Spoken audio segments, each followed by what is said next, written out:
कहानी की शुरुआत जापान से होती है, जहां 2 लाख से भी ज्यादा ताकतवर निंजा मौजूद है। बाहर से वे बिल्कुल आम लोगों जैसे दिखाई देते हैं, लेकिन हकीकत में उनकी जिंदगी बेहद खतरनाक होती है। सुजुकी एक लो लेवल निंजा है जो समाज में घुल मिलकर एक मैगजीन एडिटर के तौर पर काम करती है। एक दिन उसे अचानक एक गुप्त संदेश मिलता है। वह तुरंत एक लेखक से विदा लेती है और तेजी से एक पुल की ओर रवाना हो जाती है। वहां पहुंचकर उसकी नजर एक रूसी आदमी पर पड़ती है जो निंजाओं का शिकार करने के लिए कुख्यात है। सुजुकी को उसे खत्म करने का मिशन सौंपा गया है। आदमी सुजुकी पर गोलियां चलाना शुरू कर देता है, लेकिन वह फुर्ती से गोलियों से बच जाती है। जवाबी हमला करते हुए वह अपनी एड़ी से उस पर वार करती है, जो क्षण भर में 2 नुकीले खंजरों में बदल जाती है। आदमी मुश्किल से इस हमले से बच पाता है और उस पर फिर से फायरिंग जारी रखता है। सुजुकी एक बार फिर बच निकलती है और उस पर कई निंजा स्टार फेंकती है। फिर वह दूरी कम करती है और उसकी ज्वेलरी पर जोरदार लात मारती है। अपनी पूरी कोशिश के बावजूद वह आदमी अजेय बना रहता है। यहाँ तक कि सुजुकी की इलेक्ट्रिक बैटन भी उस पर कोई असर नहीं करती और वह उसे जमीन पर गिरा देता है। दूर से एक और निंजा इस लड़ाई को देख रहा होता है। उसका नाम के टीओ है, जो एक हाई रैंकिंग निंजा है। वह आदमी पर गोली चलाने ही वाला होता है कि तभी एक टूथपिक आकर उसके हाथ को भेद देती है। वह जैसे ही मुड़कर देखता है, उसे एक युवा लड़का अपनी ओर दौड़ता हुआ दिखाई देता है। यह युवक भी एक निंजा है जिसका नाम कुरो है। कुरो आसानी से उस रूसी आदमी पर काबू पा लेता है और चौक होल्ड लगाकर उसका अंत कर देता है।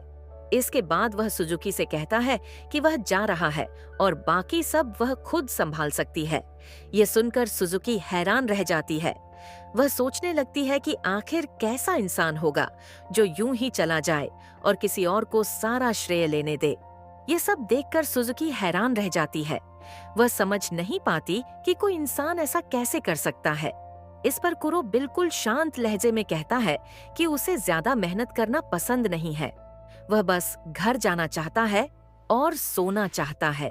कुरो बेहद कुशल निंजा है, लेकिन उतना ही ज्यादा आलसी भी। यह कहकर वह बिना पीछे मुड़े चुपचाप वहां से चला जाता है। कुरो अकेला एक पुराने और सस्ते घर में रहता है। जब उसे घर पर बोरियत होने लगती है तो वह एक अजीब सा अभ्यास करता है। वह टूथपिक को इतनी जोर से फूंक मारता है कि वह तीर की तरह हवा में जा धंसती है। तभी अचानक कोई बिना कोई आहट किए उसके कमरे में दाखिल हो जाता है। वह उसका सीनियर को होता है, जो उसे एक नया मिशन सौंपने आया है। द्वितीय विश्व युद्ध के बाद कुछ बागी निंजाओं का एक ऐसा समूह उभरा था जिसने नियमों और आदेशों को मानने से इनकार कर दिया था। उन्होंने मिलकर अंडरग्राउंड निंजाज नाम का एक खतरनाक संगठन बना लिया है। खुफिया रिपोर्ट्स के मुताबिक इस संगठन ने जॉन हाई स्कूल में घुसपैठ कर ली है और अब उस पर कब्जा जमा लिया है। यह स्कूल एक खास इलाके में बना है जहां कभी नाटानो मिलिट्री स्कूल हुआ करता था, जिसे अब छोड़ दिया गया है। माना जाता है कि युद्ध के समय के कई बड़े रहस्य आज भी वहीं कहीं छिपे हुए हैं। कुरो का मिशन है वहां अंडरकवर जाकर इस समूह की असली योजनाओं का पता लगाना। उसकी मदद के लिए को उसे एक खास सूट देता है। यह सूट उसे गायब होने की क्षमता देता है, लेकिन सिर्फ सतह के स्तर पर। जबकि सूट को टेस्ट करते हुए और समय काटने के लिए कुरो अपने एक दोस्त की आवाज सुनता है जो टॉयलेट पेपर मांग रही होती है। टॉयलेट पेपर सीट से काफी दूर रखा होता है। वह कुरो को चेतावनी देती है कि अगर उसने उसकी तरफ देखा तो वह उसे पीट देगी। उसके निर्देशों का पालन करते हुए कुरो दीवार के सहारे चढ़ता है और उसकी तरफ देखे बिना आगे बढ़ता है। लेकिन जैसे ही वह मुड़कर टॉयलेट पेपर देने की कोशिश करता है, उसे जोरदार थप्पड़ पड़ता है। अगली सुबह कुरो जुडेन हाई स्कूल पहुंचता है। जब उसे पता चलता है कि उसे एंट्रेंस एग्जाम देना होगा तो वह बेहद घबरा जाता है।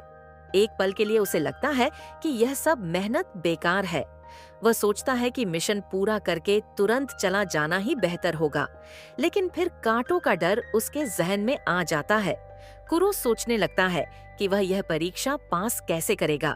अपने थके हुए लेकिन आकर्षक चेहरे की वजह से कुरो जल्दी ही नगुची का ध्यान खींच लेता है, जो दोबारा परीक्षा दे रही होती है।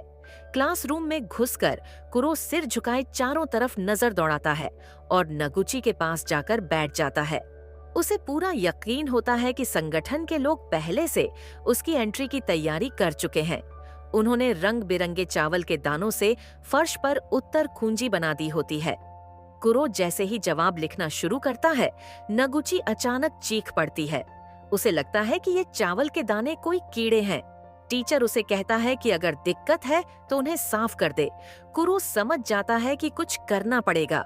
वह जानबूझकर रबर गिराता है, उसे उठाने के बहाने झुकता है और एक कागज की गोली स्ट्रॉ में डाल लेता है। फिर वह उसे नगुची की ओर फूंक मारकर छोड़ देता है। नगुची चिल्लाने लगती है कि किसी ने उसे छुआ है और वह टीचर पर भी आरोप लगाने लगती है। टीचर शांत होकर कहता है कि उसकी बाहें इतनी लंबी नहीं है। इसी दौरान कुरो तेजी से एक के बाद एक उत्तर भरता जाता है, लेकिन इससे पहले कि वह गणित की परीक्षा पूरी कर पाए, टीचर दौड़कर नगुची के पास आता है और चावल के दानों को लात मारकर इधर उधर कर देता है। अब कुरो के पास कोई विकल्प नहीं बचता। वह नाटक करते हुए वहीं पेशाब कर देता है और रोने लगता है। वह कहता है कि परीक्षा के डर से उसने बहुत ज्यादा पानी पी लिया था। टीचर उसे शांत करता है और बताता है कि यह परीक्षा सिर्फ औपचारिकता है। यहाँ तक कि खाली उत्तर पुस्तिका भी पास होने के लिए काफी है। स्कूल के बारे में और जानने के लिए कुरो वापसी के रास्ते में नगुची का इंतजार करता है। दोनों साथ चलने लगते हैं। कुरो का घर पहले आता है तो वह नगुची को कभी डिनर पर आने का न्योता देता है। थोड़ी झिझक के बाद नगुची मान जाती है। वे छत पर बैठकर बात करते हैं। नगुची बताती है कि क्लास के कुछ बदमाश लड़के अक्सर उसे परेशान करते हैं। वह अपने दोस्त अदा का जिक्र करती है, जिसे इतना तंग किया गया कि उसने स्कूल आना ही छोड़ दिया। वह यह भी बताती है कि स्कूल के नीचे गुप्त सुरंगें हैं, जो द्वितीय विश्व युद्ध के समय की हैं और एक खास सैन्य अड्डे से जुड़ी थीं। कुरो समझ जाता है कि अंडरग्राउंड निंजा इसी छिपे हुए बेस को निशाना बना रहे हैं। सूरज ढलने लगता है और नगुची घर जाने की बात कहती है। अचानक उसका पैर फिसल जाता है और वह नीचे गिरने लगती है। जमीन से टकराने से पहले कुरो छलांग लगाकर उसे पकड़ लेता है। गिरते समय कुरो के सूट का सेफ्टी सिस्टम सक्रिय हो जाता है और कुशन में बदल जाता है। नगुची डर के मारे चीखती है, बेहोश हो जाती है और कुरो उसे सुरक्षित घर पहुंचा देता है। उसी रात एक लापरवाह लड़का पड़ोसी कावाड़ो के बाथरूम के पास ड्रोन उड़ाने की कोशिश करता है। उसे पता नहीं होता कि कुरो वहीं अदृश्य सूट पहनकर बैठा है। कुरो अपनी इलेक्ट्रिक बैटन से उसे झटका देता है। बाद में पता चलता है कि वह नगुची का दोस्त है। कुरो उसे कावाड़ो से माफी मंगवाता है। अगले दिन कुरो अदा को स्कूल ले जाता है और उसे भरोसा दिलाता है कि वह उसकी रक्षा करेगा, लेकिन साथ ही रोज 500 रुपये जुर्माने की चेतावनी भी देता है। स्कूल पहुंचते ही बदमाश फिर से अदा को परेशान करने लगते हैं, लेकिन इस बार कुरो भी वहां होता है। वह एक लड़के की टांग अटका देता है और दूसरे को जोर से पटक देता है। किसी को समझ नहीं आता कि हुआ क्या। कुरो चुपचाप पीछे की सीट पर जाकर बैठ जाता है। उसे याद आता है कि वह किताब भूल गया है। पास बैठी साटो उसे अपनी किताब दे देती है। यह देखकर नगुची जलन महसूस करती है। अचानक कुरो के चेहरे पर लाल लेजर पड़ता है। यह निंजाओं का गुप्त संकेत होता है। कुरो तुरंत क्लास से बाहर निकल जाता है। छत पर उसकी मुलाकात श्योन से होती है, जो एक हाई रैंकिंग निंजा है और स्कूल में अंडरकवर काम कर रहा है।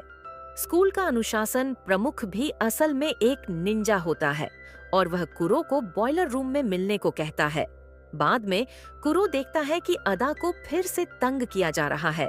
वह गायब होकर बॉक्स पहन लेता है और बदमाशों को चकमा देता है ताकि सारा श्रेय अदा को मिले। बॉयलर रूम में अनुशासन प्रमुख अचानक कुरो पर तलवार से हमला कर देता है। दोनों एक दूसरे को दुश्मन समझ लेते हैं। कुरो अपनी सैटेलाइट कंट्रोल की धमकी देता है और तभी आसमान से लेजर आकर तलवार काट देता है। सच्चाई समझकर अनुशासन प्रमुख पीछे हट जाता है। इसी बीच मित्सुकी क्लास की सबसे लोकप्रिय लड़की कुरो को अजीब मुस्कान देकर चली जाती है। एक दुकान में एक अदृश्य निंजा घुसता है और वहां मौजूद निंजा महिला को मार देता है। सुजुकी को पता चलता है कि उसका मेंटर मारा गया है। वह समझ जाती है कि अंडरग्राउंड निंजा पूरी तरह अदृश्य होने वाला सूट इस्तेमाल कर रहे हैं। आगे चलकर स्कूल में भयानक नरसंहार शुरू हो जाता है। सेरुडा नाम का निंजा छात्रों को मारने लगता है। सुजुकी उससे लड़ती है, लेकिन उसकी बिजली की ताकत बेअसर हो जाती है। तभी काइतो आकर स्थिति संभालता है और सेरुडा को मार देता है। सुरंगों में कुरो की मुठभेड़ मित्सुकी से होती है। वह बेहद ताकतवर होती है। कुरो जान जोखिम में डालकर आखिरी वार करता है। दोनों एक दूसरे को घायल करते हैं। कुरो जीत जाता है, लेकिन गंभीर रूप से जख्मी हो जाता है। अंडरग्राउंड निंजा सैटेलाइट हैक कर लेते हैं और स्कूल को पूरी तरह नष्ट कर देते हैं। मलबे में फंसे कुरो अपनी अदृश्य सूट नगुची को पहना देता है और उसकी जान बचा लेता है। कुरो खुद वहीं कुर्बान हो जाता है। अंत में एक ट्विस्ट सामने आता है। कुरो का जुड़वां भाई जुरो अचानक प्रकट होता है और कहानी रहस्यमय मोड़ पर खत्म होती है। अगर आपको यह कहानी पसंद आई हो तो वीडियो को लाइक करें और चैनल को सब्सक्राइब करें।